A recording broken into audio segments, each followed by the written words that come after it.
إن هذا القرآن يهدي للتي هي أقوم ويبشر المؤمنين الذين يعملون الصالحات أن لهم أجرا كبيرا. السلام علیکم ورحمۃ اللہ وبرکاتہ. الحمد للہ نحمده ونستعینه ونستغفره ونؤمن به ونتوکل علیہ ونعوذ باللہ من شرور انفسنا ومن سیئات اعمالنا من يهده الله فلا مضل له ومن يضلله فلا هادي له ونشهد ان لا اله الا الله وحده لا شريك له ونشهد ان محمدا عبده ورسوله. اما بعد فاعوذ باللہ من الشیطان الرجیم بسم اللہ الرحمن الرحیم. کل کی جو ہماری آیات تھیں جس میں اللہ تبارک و تعالی نے حضرت آدم علیہ السلام کے قصے کو واقعے کو بیان کیا تھا کہ شیطان نے ان دونوں کو دھوکہ دے کر پھسلا دیا. جب ان دونوں نے اس درخت کا پھل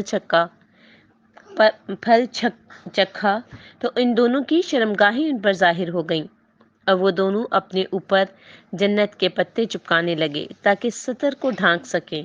اور ان کے رب نے ان کو آواز دی، کیا میں نے تمہیں اس درخت سے روکا نہیں تھا؟ اور میں نے تمہیں یہ نہیں کہا تھا کہ شیطان تمہارا کھلا دشمن ہے؟ انہوں نے کہا،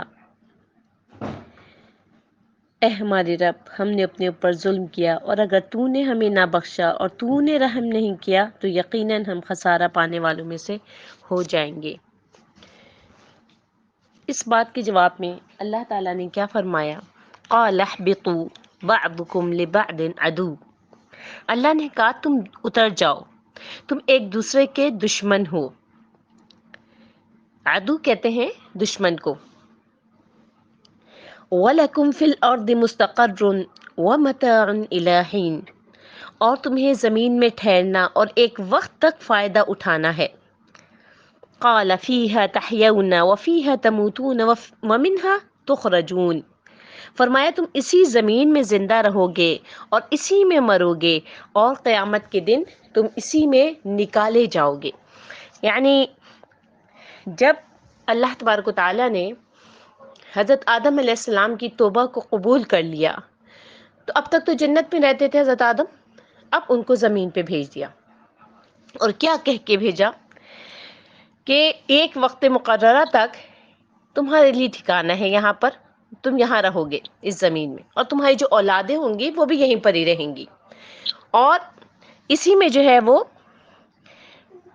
پہلے تو تم زندہ رہو گے، پھر اسی میں تم مرو گے، اور قیامت کے دن اسی سے تم اٹھائے جاؤ گے. یعنی قیامت کے دن جب انسان کو اٹھایا جائے گا تو اسی سے اٹھایا جائے گا. ٹھیک ہے نا؟ اچھا، اب یہ جو لفظ آیا ہے اہبطوا، یعنی تم زمین میں اتر جاؤ، اس کے بارے میں ایک قول تو یہ بیان کیا گیا ہے کہ خطاب آدم، حوا، ابلیس اور سانپ سے تھا. بعض لوگوں نے یہاں سانپ کا ذکر نہیں کیا. ٹھیک ہے، سانپ کی کہاں سے بات آئی کہ بعض روایتوں میں ہے کہ ابلیس جو ہے اس کا تو جنت میں شروع سے ہی داخلہ ممنوع تھا.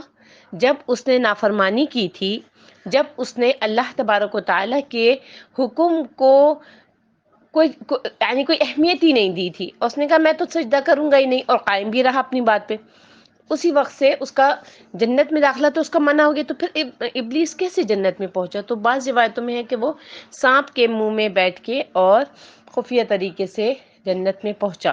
ٹھیک ہے نا؟ تو اصل دشمنی تو آدم اور ابلیس ہی کے مابین تھی. اسی لیے سورۃ طٰہٰ میں کیا فرمایا ہے؟ اہبطا منہا جمیعا، تم دونوں یہاں سے اکٹھے اتر جاؤ. حوا حضرت آدم علیہ السلام ہی کے تابع تھیں، ان کو علیحدہ حکم دے کر جمع کا صیغہ نہیں استعمال کیا گیا. ٹھیک ہے نا؟ اور سانپ کا ذکر اگر صحیح ہے تو وہ ابلیس کے تابع تھا. مفسرین نے ان مقامات کا بھی ذکر کیا ہے جن پر ان میں سے ہر ایک کو اتارا گیا تھا. بعض مفسرین نے وہ مقامات، وہ جگہیں بھی بتائی ہیں کہ جہاں پر حضرت آدم علیہ السلام جنت سے جب اترے تھے زمین پہ تو کس کس مقام پر اترے تھے. یعنی حضرت حوا علیحدہ اتری تھی اور حضرت آدم علیہ السلام کو علیحدہ اتارا گیا تھا، بعد میں وہ دنیا میں آ کے مل گئے تھے. ٹھیک ہے نا؟ تو لیکن زیادہ تر جو یہ روایات ہیں یہ اسرائیلیات ہیں اس میں، تو اس کا تعلق اسرائیلیات، جو اسرائیلی روایات ہوتی ہیں جو من گھڑت ہوتی ہیں ان سے ہے زیادہ، تو اس لیے جو ہے وہ اللہ تعالیٰ ہی زیادہ بہتر جانتا ہے کہ روایات صحیح ہیں یا نہیں۔ تو اگر ان مقامات کے تعین میں کوئی دینی یا دنیاوی فائدہ ہوتا تو پھر اللہ تعالیٰ یقیناً اپنی کتاب میں یا اس کے رسول کو اپنی سنت کے مطابق سے بیان فرما دیتے۔ تو اللہ تعالیٰ یہاں کیا فرما رہے ہیں، وَلَكُمْ فِي الْأَرْضِ مُسْتَقَرٌّ وَمَتَاعٌ إِلَىٰ حِينٍ، اور تمہارے لیے ایک وقت خاص، یعنی ایک وقت خاص تک زمین پر ٹھکانا ہے، اور زمین کی جو زندگی ہوگی تمہاری اس میں فائدہ اٹھانا ہے، یعنی زمین تمہارے لیے جائے قرار ہے اور اس میں زندگی بسر کرنے کے لیے تمہارے لیے کیا کیا گیا ہے، عمر مقرر کر دی گئی ہے۔ ہر شخص جب وہ اپنی ماں کی پیٹ میں ہوتا ہے اور 4 مہینے گزر چکے ہوتے ہیں، اس وقت لکھ دیا جاتا ہے کہ جب یہ پیدا ہوگا تو اس کی کتنی عمر ہوگی۔ کچھ کی عمر وہیں پر ہی ختم ہو جاتی ہے، وہ دنیا میں ہی نہیں آتے، کچھ کی عمر جو ہے وہ پیدا ہونے کے بعد ختم ہوتی ہے، اور ہر ایک شخص کی الگ الگ عمر ہے، کسی کی 70 سال، کسی کی 80 سال، تو وہ عمر اس وقت لکھ لی جاتی ہے، ٹھیک ہے نا۔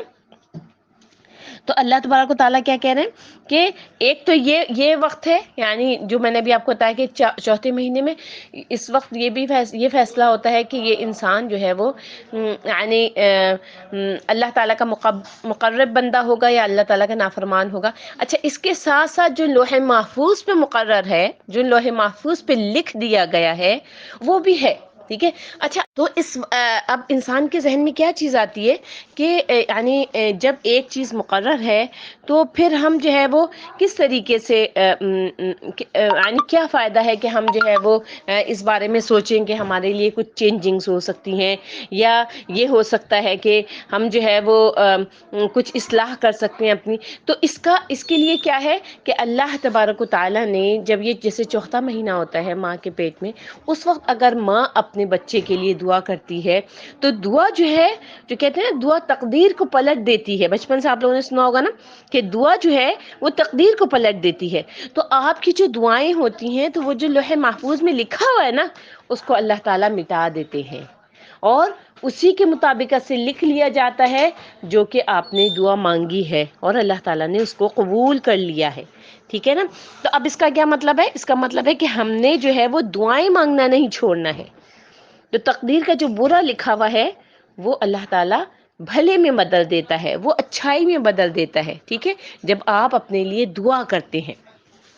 اچھا، اب انہوں نے جس طریقے سے دعا کی حضرت آدم علیہ السلام نے، اور پھر اللہ تبارک و تعالیٰ نے ان کو کیا کہا، وَلَكُمْ فِي الْأَرْضِ مُسْتَقَرٌّ وَمَتَاعٌ إِلَىٰ حِينٍ، اور تمہارے لیے ایک خاص وقت تک زمین پر ٹھکانا اور زندگی میں فائدہ اٹھانا ہے، یعنی زمین تمہارے لیے جائے قرار ہے اور اس میں زندگی بسر کرنے کے لیے تمہارے لیے عمریں مقرر کر دی گئی ہیں جو اس کے مطابقت سے ہیں، یعنی جسے قلم نے لکھا، تقدیر نے شمار کیا، اور کتاب اول میں جسے تحریر کر دیا گیا، ٹھیک ہے نا۔ یہ ہے یعنی مستقر کے یہ معنی ہوں گے۔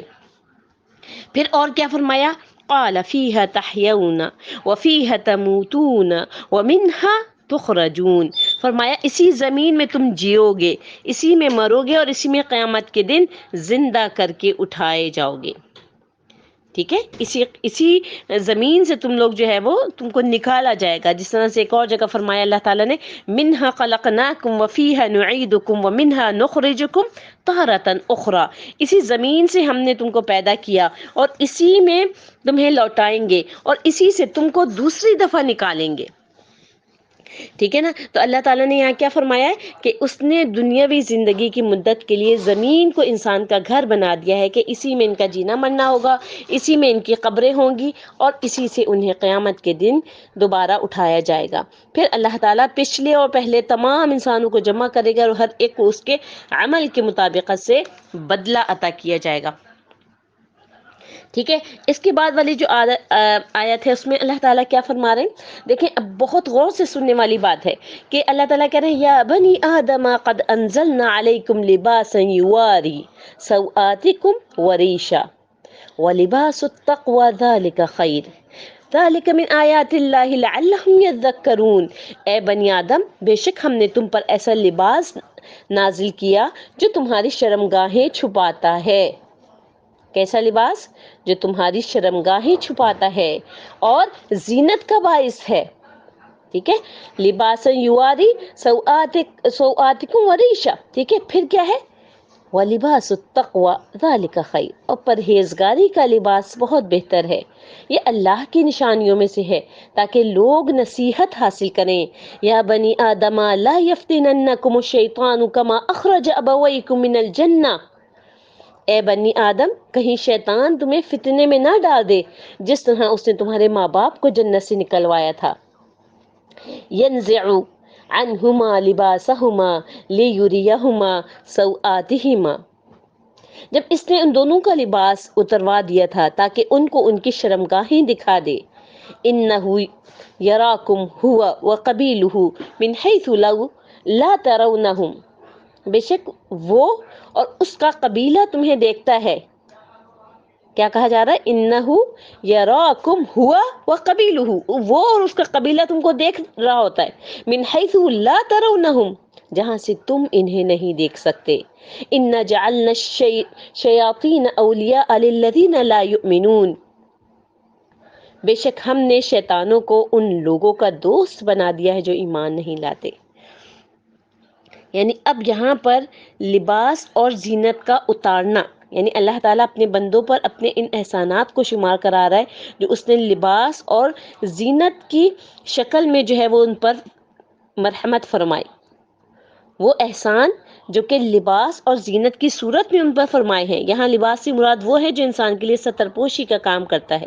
ریشن سے مراد ظاہری زینت ہے. گویا لباس کا تعلق بنیادی ضروریات سے ہے اور زینت کا تعلق جو اضافے سے اور تکمیل سے ہے. امام ابن جریر کہتے ہیں کہ عربی زبان میں ریاش جو ہے وہ آرائشی ساز و سامان اور ظاہری کپڑوں کو کہتے ہیں.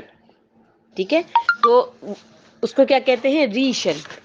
اس کو ریشن کا لفظ عربی میں جو ہے وہ استعمال کیا جاتا ہے. ٹھیک ہے، تو لباس پہننے کا حکم اللہ تعالیٰ نے دیا ہے. ٹھیک ہے، اور لباس بنانے کی چیزیں بھی اللہ تعالیٰ نے پیدا کی ہیں. ٹھیک ہے، تو ہمارا دین ہم سے کیا چاہتا ہے کہ ہم اپنے جسم کے قابل سطر حصوں کو چھپا کر رکھیں. تو جیسے شیطان نے کھانے کے ذریعے انسان کے اوپر حملہ کیا، ایسے ہی لباس کے ذریعے سے بھی کرتا ہے. تو یہ دو ویک پوائنٹ ہیں انسان کے، کھانا اور کپڑا. یعنی جنت سے جو نکلوایا تھا وہ کس طریقے سے؟ کھلا کے. اور پھر سب سے پہلا جو اللہ تعالیٰ نے ان سے چیز ان کی چھینی، جنت نہیں چھینی. یہ نہیں کیا کہ جیسے وہ پھل پیٹ میں گیا ویسے ہی اللہ تعالیٰ نے ان کو زمین میں اتار دیا. نہیں، اللہ تعالیٰ نے لباس چھین لیا. ٹھیک ہے، تو کھانا اور کپڑا، تو اگر ان میں حلال جائز اور صحیح طریقہ اختیار کیا جائے تو اللہ تعالیٰ کا انسان پسندیدہ بن جاتا ہے. ٹھیک ہے نا. تو اللہ تبارک و تعالیٰ نے جو جائز اور کھانے کے لیے بھی جو حلال چیزیں رکھی ہیں. اب آپ دیکھیں اس میں دو قسمیں آتی ہیں. ایک تو یہ قسم ہے کہ انسان کی کمائی حلال ہو. ٹھیک ہے، انسان کے انکم کے جو ذرائع ہیں وہ حلال ہیں، تو اس کا مطلب ہے کہ وہ حلال کھانا کھا رہا ہے، جو اس کے پیٹ میں جا رہا ہے وہ حلال کھا رہا ہے. ٹھیک ہے، اب حلال کمائی کے ذریعے تو ہیں، لیکن جو چیزیں بازار سے خریدی جا رہی ہیں اس حلال کمائی سے وہ حلال نہیں ہیں. اس چیز پر بھی جو ہے وہ ضرور انسان کو اپنی زندگی مینیج کرنے چاہیے کہ کہیں ایسا تو نہیں کہ ہم جو چیزیں گھر میں کھانے کے لیے لے کر آ رہے ہیں وہ ناجائز ہیں، یا ان میں جو ہے وہ کچھ شبہ ہے، یا وہ صحت کے لیے صحیح نہیں ہے. ٹھیک ہے، تو اب یہ دو چیزیں ہو گئیں. ایک تو کمانا. ٹھیک ہے، پہلے تو آپ کو کنفرم ہو کہ آپ کا جو ذریعہ معاش ہے وہ حلال ہے. اب بہت سارے لوگ اس ڈر سے بینک میں کام کر رہے ہوتے ہیں جو کہ ہرگز بھی حلال ذریعہ نہیں ہے معاش کا. اس سے جو میوزک سے ریلیٹڈ جتنے بھی وہ ہیں اس میں کام کر رہے ہوتے ہیں. انسٹرومنٹ بنانے کا کام ہے یا بجانے کا کام ہے، یا ان کو جو ہے وہ ان کی اپنی سیل کرنے کی دکان ہے. یہ سارے جو ذرائع ہیں وہ تو حلال ہی نہیں ہیں. ٹھیک ہے نا. تو سب سے پہلی چیز تو یہ دیکھنی ہے کہ آیا ہمارے جو ذریعہ معاش ہے وہ حلال ہے کہ نہیں ہے. ٹھیک ہے، اب آپ یہ دیکھیے، میں نے خود اپنی زندگی میں بہت سارے لوگوں کو ایسے دیکھا ہے کہ جب ان کو کہا گیا کہ آپ کا ذریعہ معاش حلال نہیں ہے اور انہوں نے اللہ کے لیے چھوڑ دیا. ٹھیک ہے، اب کیا ہوتا ہے، بڑا اچھا کما رہے تھے، بہت اچھی انکم آ رہی تھی ان کے پاس. اب جیسے ہی انہوں نے اس کو چھوڑا، جیسے ہی انہوں نے وہ ذریعہ معاش جو تھا وہ ترک کیا، تو اللہ تبارک و تعالیٰ ان کے اوپر ایسی آزمائشیں لے کر آتا ہے، اتنی آزمائشیں لے کر آتا ہے کہ ان کے قدم دوبارہ سے جو ہے متزلزل ہو جاتے ہیں کہ پتہ نہیں ہم جو پہلے کما رہے تھے کم از کم ہمارے پاس کھانے کے لیے پیسے تو تھا، کم از کم ہم جو ہے وہ اتنا تو تھا ہمارے لیے کہ ہم جو ہے اس کے ساتھ ہی کہ جو ہے وہ جو ہمارا جو یہ جو ذریعہ معاش تھا وہ ہمارے لیے جو ہے وہ جو زندگی کی آسائشیں ہوتی ہیں اور جو دنیا کی جو بنیادی ضرورتیں ہوتی ہیں وہ ہم جو ہے وہ خریدنے کے قابل تھے۔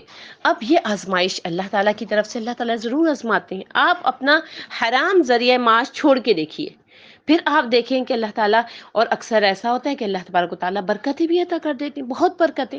تو اب یہ جو تھوڑی سی آزمائش ہے نا، اللہ تعالیٰ دیکھنا چاہ رہے ہیں کہ واقعی یہ بندہ میرے کہنے پر یا میرے دین پر چلتے ہوئے، میری شریعت پر چلتے ہوئے اپنے حرام ذریعہ معاش کو چھوڑ رہا ہے، یا بس اس نے لوگوں کے کہنے میں آ کے تھوڑا سا جوش آ گیا تھا تو چھوڑ دیا۔ اب جب اس کو پریشانی میں مبتلا ہوا، جب اس کو تھوڑی سی رزق کی تنگی ہوئی تو پھر دوبارہ پلٹ گیا۔ تو یہ آزمائش ہوتی ہے، ٹھیک ہے نا۔ تو پیاری بہنوں یہ چیز ضرور دیکھنی ہے۔ اچھا، اب کپڑے سے ریلیٹڈ جو چیز ہے، جو یہ اللہ تعالیٰ نے سب سے پہلے جو ہے وہ کپڑا جو ہے وہ اتار دیا، اور ان کو جو ہے ان کو اپنی شرمگاہ چھپانے کے لیے پتوں کا جو ہے وہ سہارا لینا پڑا۔ تو اب جب زمین پہ اللہ تعالیٰ نے بھیجا تو زمین پہ ان کا کیا فرض تھا، یعنی اولاد آدم کا، کہ اپنے آپ کو چھپائیں، ٹھیک ہے۔ اچھا، اب ایک اور فتنے کی کیا چیز ہے کہ جیسے بعض علماء کرام جو ہے جو سطر کی جو وہ بیان کرتے ہیں نا کہ کہاں سے کہاں تک سطر ہے، یا عورتوں کا عورتوں سے کہاں تک سطر ہے، اس میں اکثر جو ہے وہ غلطی کر جاتے ہیں۔ اب یہ غلطی جو ہے جو آفیشیلی بھی ہو سکتی ہے کہ حکومتی سطح پر ان سے اسپیشل کہلوایا جاتا ہے، ٹھیک ہے۔ اب یہ بھی علماء کے لیے آزمائش ہے کہ وہ اپنے دین کو جو ہے چند پیسوں کے لیے چھوڑ رہے ہیں، چند پیسوں کے لیے، اس لیے کہ وہ کسی مخصوص سیٹ پر ہیں، اور اگر وہ یہ ایسے جو فتوے ہیں وہ نہیں دیں گے، ایسے احکامات بیان نہیں کریں گے تو ان کی جو سیٹ ہے وہ چلی جائے گی، ٹھیک ہے نا۔ اب یہ ان کے لیے آزمائش ہے، ٹھیک ہے نا۔ اور ایسے ہی بہت سارے لوگ ہوتے ہیں وہ ایسے پکے ہو جاتے ہیں کہ وہ کہتے ہیں نہیں کچھ بھی ہو جائے، ہماری جان بھی چلی جائے، لیکن آپ دیکھیں بہت سارے ممالک کی جیلوں کی جیلیں بھری ہوئی ہیں ایسے علماء کرام سے کہ انہوں نے کہا نہیں ہم غلط بات نہیں کہیں گے کچھ بھی ہو جائے، ٹھیک ہے نا۔ اب بہت سارے بک بھی جاتے ہیں۔ اب آپ یہ دیکھیے اس کی ایک مثال کہ جب خلق قرآن کا جو فتنہ اٹھا تھا کہ قرآن جو ہے وہ اللہ تعالیٰ کی مخلوق ہے، یا قرآن جو ہے وہ ایک اللہ تعالیٰ کی بھیجی ہوئی کتاب ہے، تو اس میں ایک کافی جو ہے جس زمانے میں امام احمد بن حنبل تھے تو بہت جو ہے وہ اس وقت کا بادشاہ وقت جو تھا وہ کہتے تھے کہ نہیں تم کہو کہ خلق ہے، یہ مخلوق ہے قرآن۔ ان کا مخلوق نہیں ہے قرآن، کیسے مخلوق ہو سکتے؟ کیا نہیں مخلوق ہے، یہ کوئی سانس تھوڑی ہی لیتا ہے۔ تو اب جو ہے ان کے ہاتھ اتروا دیے گئے، ان کو اتنا مارا گیا، اتنا کوڑے لگائے گئے امام احمد بن حنبل کو۔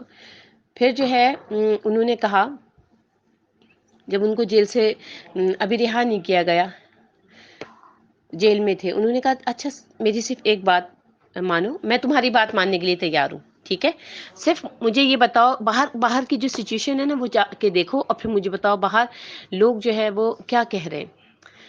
تو جب انہوں نے آ کے بتایا، انہوں نے کہا کہ لوگوں کا بہت بڑا مجمع جمع ہے، پورے لوگ جو ہے وہ باہر کھڑے ہوئے، انہوں نے کہا کیا کہہ رہے ہیں؟ تو ان کو کیا جواب دیا گیا؟ کہنے وہ لوگ کہہ رہے ہیں کہ ہم یہ سننے کے لیے یہاں پر آئے ہیں کہ امام احمد بن حنبل کیا فتویٰ دیتے ہیں۔ کہنے گے بس اب اگر اس وقت میں بادشاہ وقت کے کہنے پر غلط فتویٰ دے دوں تو یہ اتنے سارے لوگ کھڑے ہوئے ہیں اور صرف اس انتظار میں کھڑے ہوئے کہ امام احمد بن حنبل کیا فتویٰ دیتے ہیں، تو میرے غلط فتوے دے اتنے سارے لوگ گمراہ ہوں گے، اور مجھے اس چیز کا نقصان کتنا ملے گا؟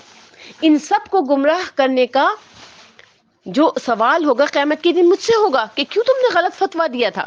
تو اب یہ چیز ہے، اب لباس سے ریلیٹڈ بہت ساری جگہوں پر جو ہے وہ غلط قسم کے فتوے دیے جاتے ہیں، اور لوگ جو ہیں، اچھا ایک مزے کی بات یہ ہے کہ جو اپنی مرضی ہوتی ہے تو اس میں جو ہے وہ لوگ یہ کہتے ہیں کہ جی یہ ایسا تو فتویٰ ہے، اب یہ نہیں پتا کہ اس میں جو ہے وہ کس حد تک جو ہے وہ یہ ٹھیک ہے، یا یہ کہ ہمیں چاہیے کہ ہم اس کے لیے تصدیق کریں، یا ہم اس کے لیے تھوڑی سی جو ہے وہ جدوجہد کریں اور صحیح روایتوں کو ڈھونڈیں، صحیح احادیث کو ڈھونڈیں کہ صحیح چیز کیا ہے. ٹھیک ہے. اب اس میں اکثر انسان غلطی کر جاتا ہے، اسی لیے اللہ تبارک و تعالیٰ سے ہم جب معافی مانگتے ہیں تو اللہ تعالیٰ سے کہتے ہیں کہ اللہ ہماری زندگی میں ہم نے جو انجانے میں گناہ کیے ہیں، یعنی ہمیں پتہ ہی نہیں تھا.